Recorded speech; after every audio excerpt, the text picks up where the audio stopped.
नमस्कार, आप देख रहे हैं खबरें अभी तक। मैं हूं आपके साथ अनुराधा तुरान। दक्षिण एशिया के 3 मुल्कों में आर्थिक बदहाली और राजनीतिक अस्थिरता चर्चा का विषय बना हुआ है। पहले पाकिस्तान, फिर श्रीलंका और अब नेपाल। ऐसे में सवाल उठ रहा है कि क्या दक्षिण एशिया के प्रमुख देश भारत में ये स्थिति पैदा हो सकती है? क्या भारत में आर्थिक संकट की स्थिति आ सकती है? अगर ऐसा हो जाए तो क्या होगी भारत की तस्वीर? श्रीलंका, नेपाल और पाकिस्तान में आर्थिक स्थिति क्यों बिगड़ गई? इसके लिए चीन कितना जिम्मेदार है? देखते हैं इन देशों का क्या है चीनी कनेक्शन।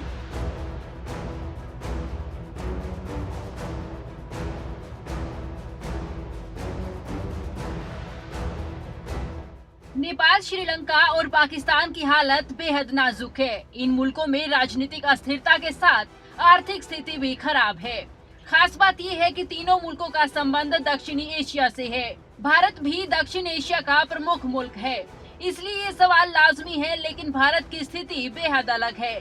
भारत में इसकी आशंका कम है। देश में राजनीतिक स्थिरता है। भारत में एक मजबूत सरकार है। हालांकि कोरोना महामारी के दौरान निश्चित रूप से दुनिया के आर्थिक हालात अच्छे नहीं हैं। भारत इसका उपवाद नहीं है। भारत में कोरोना महामारी के कारण आर्थिक संकट का सामना कर रहा है, लेकिन भारत की स्थिति मजबूत है। उन्होंने कहा कि देश में पेट्रोलियम पदार्थों की बढ़ती कीमतों के कारण ये सवाल उठ रहे हैं, लेकिन ये सारे सवाल निराधार है। इन तीनों ही मुल्कों ने चीन से भारी कर्जा ले रखा है, इसलिए इन तीनों देशों की आर्थिक बदहाली के लिए चीन को दोषी माना जा रहा है। निश्चित रूप से इन मुल्कों की बदहाली के लिए चीन एक बड़ी वजह है। हालांकि इन मुल्कों में सबसे बड़ी समस्या नियोजन की रही है। नियोजन के लिए चीन से लिए गए कर्ज को लेकर ये देश आर्थिक मंदी से गुजर रहे हैं।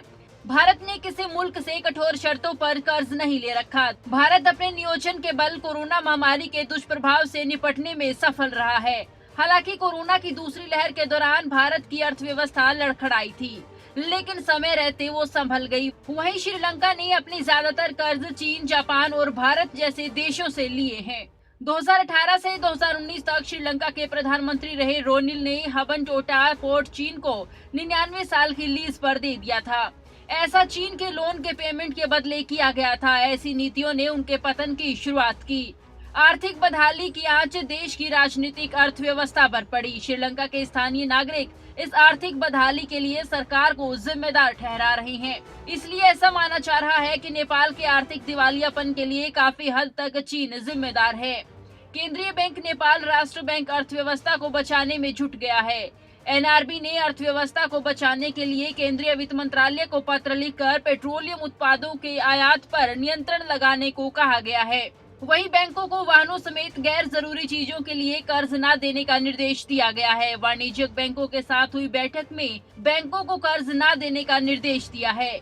बैंक अधिकारियों का कहना है कि केंद्रीय बैंक का ये फैसला डूबती अर्थव्यवस्था को बचाने की खातिर है। इस तरह नेपाल आयातित पेट्रोलियम उत्पादों के लिए भारत को हर महीने 24 से 29 अरब रुपए का भुगतान करता है। न्यूज डेस्क, खबरें अभी तक।